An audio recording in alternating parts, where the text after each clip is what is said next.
말씀을 준비하면서 다시 한번 생각해 보니까 또 이게 자료를 보니까 사람은 원래 태어날 때부터 다 수영을 할 줄 알게 그런 능력을 가지고 태어난다는 겁니다. 왜냐하면 아기들은 태어나기 전부터 수영장에서 태어난다는 거예요. 어머니 뱃속에 그 몸 안에 있을 때 거기가 수영장이라는 거죠. 물속이라는 거예요. 네. 그렇게 물속에서 태어나는 아이들이기 때문에 물도 두려워하지 않게 돼 있고 또 기본적으로 수영 능력을 갖추고 태어난다는 거예요.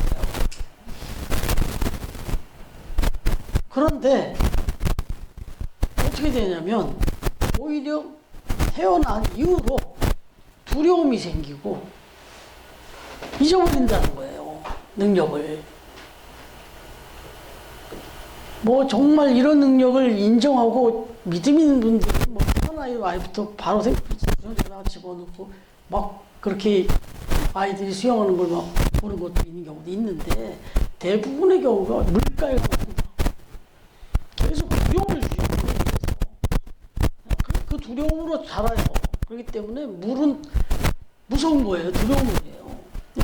그렇게 하고 그러면서 이제 수영을 또 할 기회가 없으니까 다 잊어버리고 그러는 거지 본능적으로는 그렇다는 거예요. 근데 왜 그래서 결국은 수영을 다시 배우잖아요. 다시 배우죠. 수영장에 가서. 그래야 이제 수영을 잘하죠. 누군가 가르쳐주고 배워서. 그런데 사실은 그 능력이 기본적으로 있다는 거예요. 사람 안에. 그걸 다시 일깨워주는 것이. 여러분, 인간이 하나님을 믿는다. 이건 누가 가르쳐줘서 배워서 믿는 게 아니라는 거예요. 인간이 하나님을 믿는 것도 태어날 때부터 이미 하나님을 믿을 수밖에 없는 존재로 그렇게 태어난다는 거예요. 왜 그럴까요? 우리 인간을 누가 만드셨습니까? 하나님 만드셨기 때문에 하나님을 만들었는데 하나님을 모르게 만드셨을까요? 하나님을 믿지 않게 만들었겠냐고요. 하나님을 만드실 때 너는 태어나서 만들어진 순간부터 너는 나 없이는 살 수 없는 존재, 나를 항상 믿고 의지하고 살아야 되는 존재로 그렇게 만드셨다는 거예요. 근데 어떻게 됐을까요? 세상에 태어나서 살아가다 보니까 내 의지, 내 능력, 내 지혜 이런 것을 가지고 살아가는 법을 배우는 거예요. 그리고 하나님이 계시다는 것을 잊어먹고 살아가는 거예요. 그러면서 점점 어떤 일이 생기냐면 두려움이 생기고 불안함이 생기고 그래서 하나님을 의지하지 않다 보니까 하나님을 떠나 살다 보니까 온갖 문제 속에 사는 거예요. 어떻게 보면 건강도 그렇게 해서 잃어버린 거예요. 모든 사건, 사고, 건강 모든 게 다 하나님을 떠나서 하나님을 잊어버리고 살기 때문에 생기는 거예요. 그래서 인간이 예배를 이렇게 잘 드린다? 이건 당연한 거라는 거예요. 이게 뭐 배워서 하는 게 아니라는 거예요. 태어날 때부터 인간은 하나님을 예배할 수 있는 존재로 태어났다는 거예요. 기도가 어렵다고 그러잖아요, 우리가. 잊어버린 거지, 원래는 기도가 편해야 돼요. 태어날 때 하나님이 그렇게 만드셨어요. 잊어버린 거예요. 여러분, 핸드폰을 만들 때, 이거 미물이라서 잘 이해하셔야 되겠지만, 회사에서 핸드폰을 만들 때 핸드폰은 이 충전기를 떠나서 살 수 없게 만들었어요. 그렇지 않아요? 그런데 이걸 잊어먹는 거예요. 제가 이번에도 제 교회 그 성동문회 찬양대원에 가면서 이 충전기를 가져간다 했지만 갔는데 이게 재 꽂는 부분이 평범하지 않은 거예요. 제가 가지고 있는 게. 그래서 항상 갔다가 늘 애를 먹을 때가 있었기 때문에 제대로 된, 그래서 차 안에서도 꽂았어요. 렌트카를 빌렸기 때문에 렌트카에도 맞는 그런 호환이 되는 걸 갖고 갔어야 되는데 그걸 생각을 놓고 그냥 나갔어요. 그래가지고 아주 애를 먹었어요. 조금만 가면 핸드폰이 쭉, 왜냐하면 계속 또 가이드를 해야 되는 상황이어가지고 저희 그 작년에 여름에 우리가 다녀왔잖아요. 그때 제가 한번 쭉 전체적으로 이렇게 조사를 하고 우리 성도님들 제가 잘 이렇게 인도했잖아요. 그 경험을 살려서 그 많은 교회 목사님들이 오셨지만 저만큼 하는 사람이 없더라고요. 그리고 제가 잘 가지고 그 고등어 쌈밥집을 모시고 갔더니 막 난리가 났어요. 어떻게 자기가 제주도를 몇 번을 왔는데 이렇게 맛있는 걸 처음 먹어봤대. 아무튼 그렇게 했는데 결국 그런 거 가이드하고 안 되다 보니까 핸드폰이 자꾸 배터리가 떨어지잖아요. 근데 이게 충전을 못하고 애를 먹었습니다. 그러니까 이 핸드폰은 만들어질 때부터 하나님을 떠나서 살면 안 되는, 충전기를 떠나서 살면 안 되는 게 만들어진 걸 그걸 알고 있는 거예요, 원래. 그런데도 잊어버려요. 그래서 문제가 생기는 거예요. 우리 인간도 하나님을 떠나서 살 수 없는 존재고 하나님 앞에 늘 예배하며 기도하며 살아야 된다. 하나님의 말씀을 늘 기억하며 살아야 된다는 걸 태어날 때부터 이게 본능적으로 있는데 그걸 다 잊어먹고 그렇게 산다는 거예요. 그래서 지금 제가 이렇게 말씀을 전하잖아요. 설교를 하죠. 그러면은 여러분들이 듣도 보도 못한 얘기를 제가 막 하면서 가르쳐주는 시간이 아니에요. 수업 시간이 아니라 학교에서 내가 몰랐던 지식을 배우는 그런 시간이 아니고 이 설교는 이미 여러분들을 내면에 주어져 있었던 건데 잊어버리고 이젠 좀 놓치고 있는 그거를 이 설교 시간을 통해서 그걸 깨닫게 해주는 겁니다. 오늘 사모님이 기도하면서 깨닫는 은혜를 달라고 했는데 정답입니다. 제일 중요한 건 여기서 전혀 못 들은 걸 막 저런 걸 배웠다. 막 배우는 시간이 공부하는 시간이 되면 안 됩니다. 이 시간은 깨닫는 시간입니다. 무슨 뭘 깨닫느냐, 여러분. 어제 한 주간, 또 한 달 동안, 또 지나온 1년 동안, 또 살아온 지금 몇십 년을 또 살아온 상황 속에서 벌어졌던 그 일, 또 만났던 그 사람, 선택했던 그 일이 그게 하나님의 역사였구나. 그게 하나님의 세우심이셨구나. 이걸 깨닫는 거예요. 말씀을 듣는 중에. 그래서 내가 하나님을 너무 외면하고 잊어먹고 살았는데 돌아보니까 한 걸음 한 걸음이 다 하나님이 함께 하시고 계셨고 하나님이 지켜주셨고 하나님이 역사하는 내용이었구나라는 걸 깨닫는 시간이에요. 이 말씀을 통해서. 그래서 하나님이 얼마나 밀접하게 가까이 나와 함께하고 있는지를 깨닫는 겁니다. 그래서 나 혼자 내 힘대로 막 살면서 내 지혜로 살다가 또 실패하고 좌절하고 또는 또 염려하고 근심했던 것들을 이렇게 하나님이 가까이서 나와 모든 것을 힘든 일은 힘든 일대로 어려운 일은 어려운 일대로 또 즐거운 일은 즐거운 일대로 거기에 어느 것 하나 해도 하나님이 함께하지 않은 것이 없다는 걸 깨닫게 되면서 그 은혜를 가지고 그렇지 맞아 하고 돌아서서 이제 살아갈 시간을 그 확신 가운데 믿음으로 살아가는 거예요. 그런 걸 가르쳐 드리고 그런 걸 깨우침을 드리는 시간이 이 설교 시간입니다. 그래서 이 설교를 들으면서 제가 여기서 막 이런 상식 저런 상식 막 이런 얘기하는 것보다 그런 얘기를 하는 이유도 그런 사건하고 비슷한 경험을 하신 거를 일깨워 드리려고 하는 거예요. 예화를 드는 이유가. 하나 예를 들게요. 제가 지지난주였네요. 저도 이제 유튜브로 은혜를 많이 받아야 되는 사람이니까. 그래서 영상을 이렇게 많이 찾아보는데 탤런트 아나운서 출신의 아주 요즘 잘 나가는 김성주 아나운서가 뚝 뜨는 거예요. 간증 같은 프로였는데 보니까 김성주 씨가 목사님 아들이더라고요. 근데 작은 교회 목사님 아들이었는데 어렸을 때 여기저기를 많이 다니셨대요. 교회를 개척해서 여기도 가고 또 이쪽 정면 갔다 저리 가고 교회를 많이 다녔는데 큰 교회가 아니었대요. 그런데 그러다 보니까 자기는 제일 싫었던 게 조금 친구 좀 사귈만 하면 또 회사 가고 또 새로운 친구 사귀려면 힘들어서 신경 안 써서 좀 사귄다 싶으면 또 회사 가고 그게 참 그랬대요. 그러면서 하나님 옆에서 이제 자기가 목사님이 아버지 목회하는 걸 옆에 이렇게 가만히 보면서 이렇게 쭉 자라왔는데, 지금 청주에 있는 조그만 교회를 가서 그 중고등부 아이들 앞에서 한 30명 정도 모였더라고요. 거기서 그 목사님하고 좀 특별한 관계였는지 아주 바쁜 때였는데, 예, 거기에 가서 간증을 했더라고요. 그러면서 여러분들,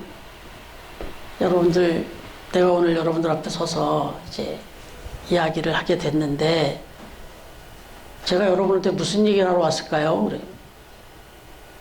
뭐 당연히 하나님 얘기하러 온 거죠. 뭐 그러니까 근데 나는 여러분들한테 하나님 얘기할 게 없어요. 나는 하나님에 대해서 막 어떻게 설명할 자신이 없어요.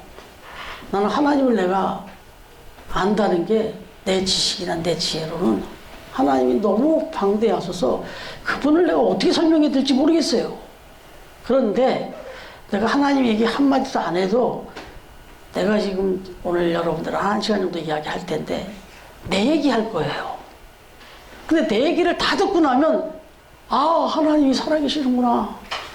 정말 하나님이 김성주 아나운서에게 큰 사랑을 주셨구나 하는 거 느낄 거예요. 이렇게 얘기를 하는 거예요. 그러더니 자기가 겪었던 얘기를 쭉 해요. 자라온 환경 얘기, 그 다음에 또 결국 그 아나운서가 되기까지의 과정, 처음엔 KBS 갔다가 다 붙어가지고 2명 남았는가 3명 남아서 떨어지고, SBS 갔다 하고, 방송국 4군데 하다가 다 떨어지고 했는데, 그런 과정들을 쭉 얘기하면서 자기가 돌아보니까 그때 그런 일이 벌어지고 저럴 때 그걸 포기하지 않게 하신 것도, 그리고 자기가 포기하지 않았던 것도, 그리고 또 아버지를 통해서 그런 교회를 통해서 여기저기 돌아다니면서 그런 일을 겪었던 것도, 그리고 자기가 또 지금 이제 아나운서가 돼서 이렇게 잘 나가는 것도 다 돌아보니까 자기 계획이 아니더래요. 자기 인생인데 자기 계획이 하나도 없더래요. 다 그냥 지나놓고 보니까 누군가가 다 자기를 그렇게 끌고 다녔더라는 거예요. 그때 그걸 견디게도 하시고 그걸 선택도 하게도 하시고, 그러면서 하는 얘기가 그분이 누구게요? 이러는 거예요. 그러니까 아이들이 쭉 얘기를 듣더니 자기들도 그런 경험을 하고 있거든요. 나이도 얼마 안 됐지만. 그분이 하나님이시구나. 이걸 가르쳐 준 거예요. 여러분, 제가 은혜를 받을게요? 안 받을게요? 받을게요? 안 받을게요?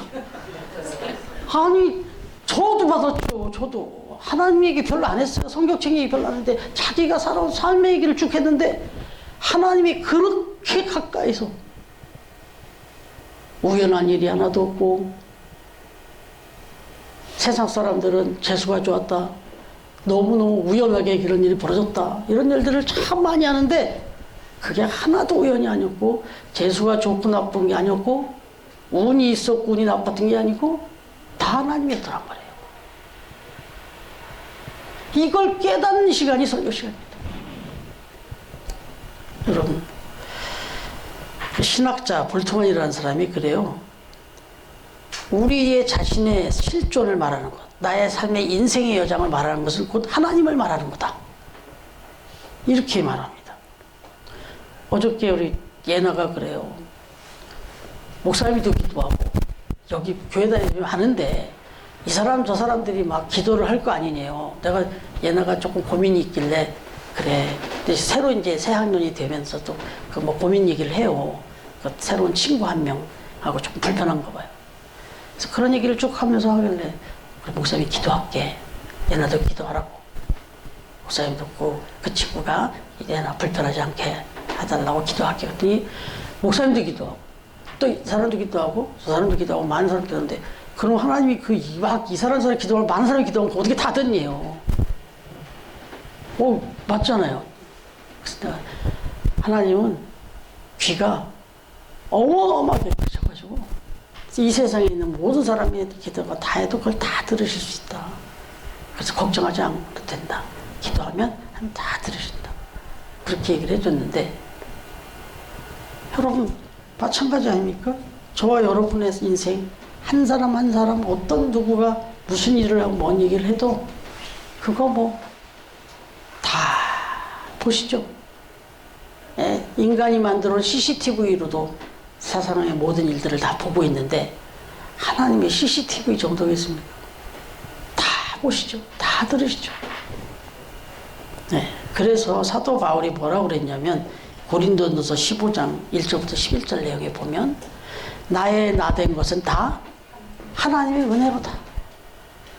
내가 지금까지 살아온, 내가 말하는 것, 내가 먹고 사는 것, 뭐 자고 일어나는 것, 어느 것 하나 하나님이 함께하지 않은 것이 없더라. 다 하나님의 은혜로다. 이렇게 말하는 거예요. 그러면서 다 하나님의 은혜였다. 이렇게 얘기하죠. 여러분 이제 오늘 말씀으로 들어가 보죠. 19절 말씀 한번 읽어볼까요? 다시 시작. 네, 19절 말씀 시작. 그들 속에 보임이라 하나님께서 그들에게 보이셨느니라. 아멘. 그러니까 하나님을 알만한 것이 그들 속에 보인대요. 여러분들 삶 속에 하나님을 알만한 것이 다 들어있다. 우리가 정확하게 정직하게 내 삶을 한번 돌아보면 보입니다. 아, 우연하게 생각하고 당연하게 생각했던 그게 하나님이었어요. 20절도 같이 한번 시작.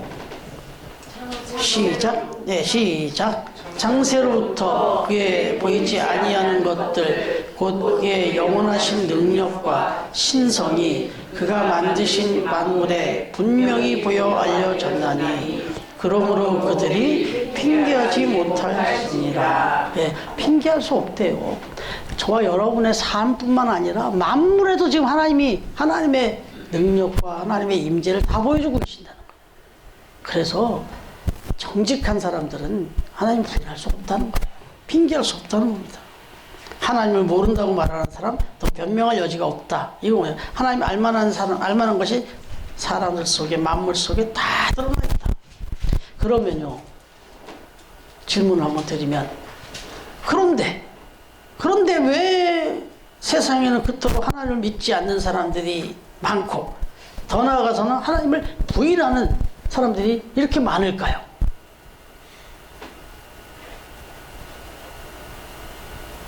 왜 이런 사람들이 많을까요? 오늘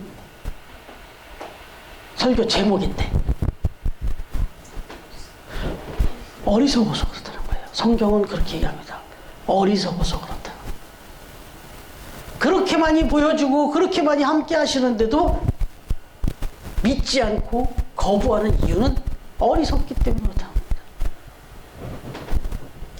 여러분, 근데 왜 어리석을까요? 또 오늘 22절에 뭐라고 써 있을까요? 같이 한번 읽어보세요. 22절 시작. 스스로 지혜 있다하나 어리석게 되어.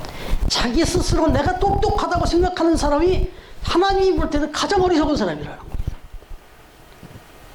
왜냐하면 인간이 똑똑하다고 얘기하는 그 지혜가 얼마나 단편적인데 아주 지엽적이고 아주 한계가 있는 건데 그걸 가지고 세상을 다 판단하고 내가 제일 똑똑하다고 얘기를 하니까 그 사람이 가장 어리석은 사람이라는 겁니다. 진짜 지혜로운 사람은 내가 어리석다는 걸 깨닫는 사람이 지혜로운 사람이라는 거예요. 이걸 아주 단편적으로 압축해서 보여주는 얘기가 있죠. 하루살이와 메뚜기 이야기 아시겠어요? 하루살이와 메뚜기살 둘이 같이 막 놀았어요. 하루 종일. 하루살이하고 메뚜기가 막 하루 종일 놀았습니다. 열심히 막 재밌게 놀았어요. 근데 점점 어두워지더니 밤이 됐어요. 그러니까 메뚜기가 그러죠. 하루살이야, 아유 오늘 너무 재밌게 놀았으니까 이제 밤이 됐으니까 내일 또 놀자 그랬어요. 그랬더니 하루살이가 뭐라 그래? 이런 바보 있나? 내일이 어딨어? 오늘 밤 됐으면 이제 끝난 거지. 내일이 어딨어? 이렇게 얘기를 하는데 누가 이겼을까요? 이걸 아무리 설명해도 안 돼요. 이게 깜깜해졌지만 이제 시간이 지나고 나중에 빛이 비춰오면서 이렇게 햇빛이 비치고 이렇게 하다 보면 새벽이 되고 그러다 보면 다시 밝은 하루가 오는데 그게 내일이야. 무슨 바보 같은 소리 하고 있는 거야. 아무리 얘기해봐야 안 돼요. 누가 이기냐면 하루살이가 이겨요. 이 어리석은 하루살이가 똑똑한 메뚜기를 이긴다니까요. 그러면 아, 메뚜기는 진짜 똑똑하구나. 메뚜기하고 개구리가 놀았어요. 실컷 놀았어요, 막. 그러다 보니까 이제 어느새 몇 달이 지나고 눈발이 날리고 막 날씨가 추워지고 이거 안 되겠어요. 그러니까 이제 개구리가 그러죠, 메뚜기한테. 메뚜가, 아우, 이제 더 이상 놀기가 좀 어려워졌다. 이제 겨울이 됐어. 그러니까 이 겨울을 지나고 따뜻한 봄이 되면 그때 놀자 그래요. 이게 무슨 바보 같은 소리야. 이런 바보 같은 놈이 있나? 무슨 내년이 있어? 이렇게 겨울 되면 끝나는 거지. 이렇게 얘기했다는 거 아니에요. 누가 이겼겠어요? 또 메뚜기가 이겼겠죠. 이게 인간의 지혜라는 거죠. 인간은 자기가 아는 게 다인 줄 알아요. 그래 그걸로 딱 끊어버리니까 인간의 지혜가 아무리 똑똑해봐야 뭐 10이라면 하나님의 지혜는 만억 이렇게 큰데 이걸 가지고 만억이 넘는 하나님 얘기를 하면 무슨 소리하고 앉았는 거야? 그게 말이 돼? 그게 가능해? 이렇게 한단 말이야. 그러니 하나님은 안 믿죠. 하나님은 인간의 이 능력에 비해서 어마어마하게 넓은데 하나님 얘기를 하니까 인간이 자기가 지혜를 딱 붙잡고 있는 한 무슨 바보 같은 소리야 하고 거부한다고요. 안 믿고 거부한다고. 그래서 그 스스로 지혜롭다고 생각하는 것 때문에 가장 어리석은 존재가 되는 게 인간이다 이겁니다. 그래서 하나님은 온 천지 만물에 나의 인생 전반에 다 함께 하시고 계시는데도 믿지를 않고 거부한다. 이렇게 되는 겁니다. 그게 바로 어리석은 거다. 이렇게 말합니다. 사실 예수님께서 말씀하셨어요. 아무튼 뭐 전도하고 다니시고 제자들을 대놓고 가르쳐도 참 답답했어요. 그래서 뭐라 그랬냐면 내가 땅의 일을 말해도 너희가 잘 깨닫지 못하고 이해를 못하는데 내가 저 하물며 하늘의 일들을 얘기하면 니들이 알아듣겠냐. 이렇게 말씀하신 거예요. 얼마나 답답하시면. 그렇습니다. 신앙생활은 정말 우리가 이성적으로 해야 되는 게 맞지만 그걸 절대화하면 안 되는 거죠. 내 지혜를 절대화하면 안 되고 항상 열어 있어요. 내가 지혜를 한계가 있다. 그리고 이 지혜도 하나님이 주신 거다. 이런 마음을 가져야만 우리가 어리석은 사람이 안 된다. 두 번째로 또 한 가지 왜 사람들이 그렇게 거부하고 안 믿느냐? 오늘 말씀해 보니까 28절입니다. 같이 한번 읽어볼까요? 28절 시작. 또한 그들이 마음에 하나님 두기를 싫어하네. 하나님께서 그들을 그 사실한 마음대로 내버려 두사 합당하지 못한 일을 하게 하셨으니. 여러분 여기 처음에 나온 말이 뭐예요? 또한 그들이 그 마음에 하나님 두기를 싫어한대요. 그러니까 관심이 좀 있고 좋아하면은 눈을 뜨고 막 해서라도 그걸 알고 그걸 볼 텐데 더 중요한 건 마음속에도 하나님 두기도 싫어한대요. 이게 왜 싫어하겠어요? 죄성 때문에 그래요. 아담 이후로 인간의 마음속에는 하나님을 두기를 싫어하게 됐어요. 이게 죄성이죠. 인간의 타락이죠, 이게.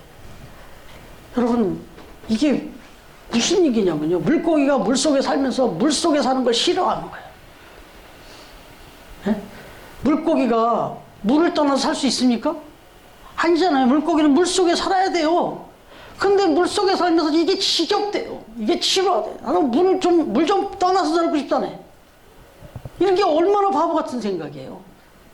그래서 자기는 하나님의 존재와 하나님의 역사 속에서 살아야만 살 수 있는 인간인데 하나님을 떠나 살고 싶은 거예요. 하나님 주기 싫어하는 거예요.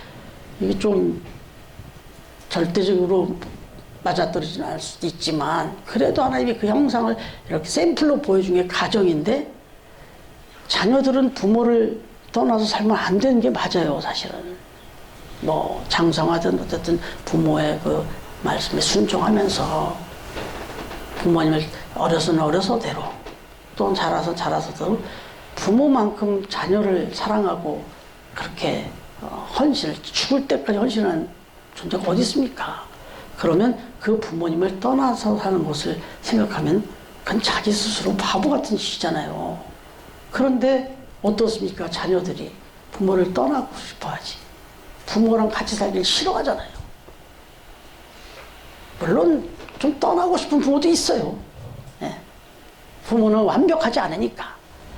그런데 하나님과 같이 사는 인간 존재도 하나님을 떠나 살고 싶어 해요. 하나님 주기를 마음 주기를 싫어하는 겁니다. 어느 여주 문필가예요. 근데 혹시나 크리스찬인데 이분이 같은 한 해에 남편도 잃어버리고 사랑하는 아들까지 잃습니다. 그러자 그 절망적인 상실감에 나는 하루 종일 하나님을 원망했다. 하루 종일 하나님을 내가 거의 하나님을 내 마음속에 몇 번을 죽였다. 모든 저주를 하나님께 퍼붓다. 그런데 그럼에도 불구하고 나는 내가 저주하고 원망하고 불평을 쏟아볼 그 하나님이 계시다는 게 감사하다. 이렇게 썼어요. 그거 있잖아요. 막 때리면서 두수적 때리면서 그냥 원망하고 불평하지만 그 품에 안겨서 울고 싶은 거. 그런 존재가 있어서 감사한 거예요. 그 불평하고 원망하고 저주하고 그러지만 그렇게 할 수 있는 그 하나님이 계시다는 게 감사하다. 이렇게 얘기를 했대요. 때때로는 내 생각대로 내 뜻대로 이렇게 안 될 때도 많이 있지만 그러나 지나보니까 거기에도 하나님의 뜻이 하나님의 사랑이 있다는 것을 자기는 알기 때문에 그 하나님이 계신 것만으로 자기는 너무너무 감사하고 위로가 된다. 이렇게 얘기했다는 거예요. 이번 2호로의 습관에 대한 두 번째로 또 써놨는데요. 칼럼에. 그것도 잘 읽어보십시오. 그 내용도 그 내용이 있습니다. 예. 여러분 로마서 5장 1절을 보면 그러므로 우리가 믿음으로 의롭다 하심을 얻었은즉 우리 주 예수 그리스도로 말미암아 하나님으로 더불어 화평을 누리자라는 말씀이 나와요. 이게 이제 한 걸음 더 나가는 건데 이제 바로 이겁니다. 사람이 그리스도인이 된다는 것은 이전에 믿지 않던 하나님을 믿게 되었다 하는 의미도 있지만 더 중요한 것은 내가 믿지 않았던 하나님을 믿은 것도 중요하지만 이제는 그 하나님을 생각할 때 더 이상 이렇게 불편하거나 두려운 하나님이 아니라 너무너무 좋으신 하나님, 너무너무 사랑스러운 하나님, 하나님 없으면 못 살겠는 그런 하나님이 됐다는 거예요. 하나님을 생각할 때 세상에 어떤 사람들이 생각하는 그런 하나님이 아니라 적어도 내 믿음의 하나님은 너무너무 신실하신 하나님, 너무너무 선하신 하나님. 오늘 찬양 아까 틀어드렸지만 창조의 그 하나님이 나의 아버지, 그 하나님이 복 주시고 축복하시고 나를 항상 함께 해주시고 그 하나님으로 그렇게 느끼게 됐다는 거예요. 이제 하나님을 생각할 때. 그래서 이제 어떤 일을 당해도 그 속에서 하나님을 보고 형통한 일을 해도 그 속에서 하나님을 보면서 계속 그 의미를 깨닫게 됐다는 거예요. 오늘 이 일은 왜 또 이런 일을 하나님 주셨을까? 고민하게 되고 이런 거였구나 이거 깨닫게 되고 또 아주 좋은 일이 막 생겨가지고 좀 내가 이렇게 좀 마음이 동하게 돼도 이런 일을 주신 것은 나의 기쁨 나의 만족만이 아니라 또 다른 이런 일들을 하라고 하시는 거구나 그래 하면서 또 생각하게 되고 이러면서 하나님과 아주 지난번 말씀하신 대로 동행하면서 계속 즐겁게 하나님과 화평을 누리면서 그렇게 살게 됐다 이겁니다. 그러니까 어리석은 사람들은 하나님이 두렵고 거리가 있고 믿지 못할 존재고 이런 거지만 우리 지혜로운 사람들은 믿음의 사람들은 모든 것이 다 하나님이 하신 것임을 은혜인 것을 깨닫기만 하면 맞는 것이 아니라 너무 좋아요. 그래서 내 평생에 여호와의 집에서 내가 영원토록 살겠다. 난 여호와 나의 목자니 내가 부족함이 없다. 이런 얘기를 할 수가 있는 거죠. 이제. 그렇게 되는 겁니다. 그래서 고통의 의미, 고난의 의미, 형통의 의미 다 알게 되는 거고 그러다 보니 이 세상은 다 살만한 세상이에요. 다 뭘 당해도 감사합니다가 나오는 거고 왜요? 하나님이 함께 하시니까. 이게 다 하나님이 하시는 일이니까. 말씀 중에 어리석은 물고기 이야기 드렸습니다는 많은 신학자들은 어리석은 인생을 이야기할 때 바로 이 어리석은 물고기에 비유를 하는 거예요. 물고기가 물이 뭐냐고 물어봐요.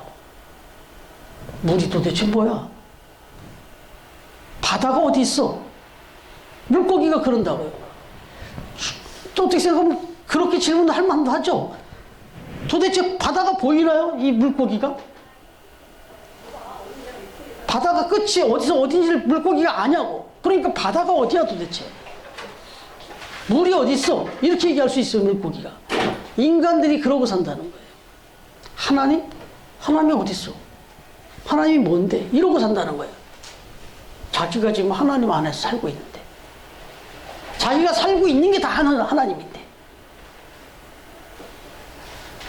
그래서 우리는 오늘도 하나님의 존재와 그 은혜는 바다와 같다는 생각을 하고, 우리는 그 안에 있는 물고기 같은 존재라는 걸 깨닫으면서 우리는 인생의 바다 안에서 작은 물고기 같다는 것을 잊지 마시면서, 이 2024년도 벌써 한 달이 다 지나버렸는데, 이 바다와 같은 하나님의 사랑, 바다와 같은 하나님의 은혜 가운데 살아가시면서 늘 기쁘게 감사함으로 그렇게 살아가시는, 그래서 또 이 주변의 많은 분들에게 이 바다와 같은 하나님의 사랑, 바다와 같은 하나님의 은혜를 전하면서 그렇게 살아가시는 처음 가족들 다 되시기를 주님의 이름으로 축원합니다.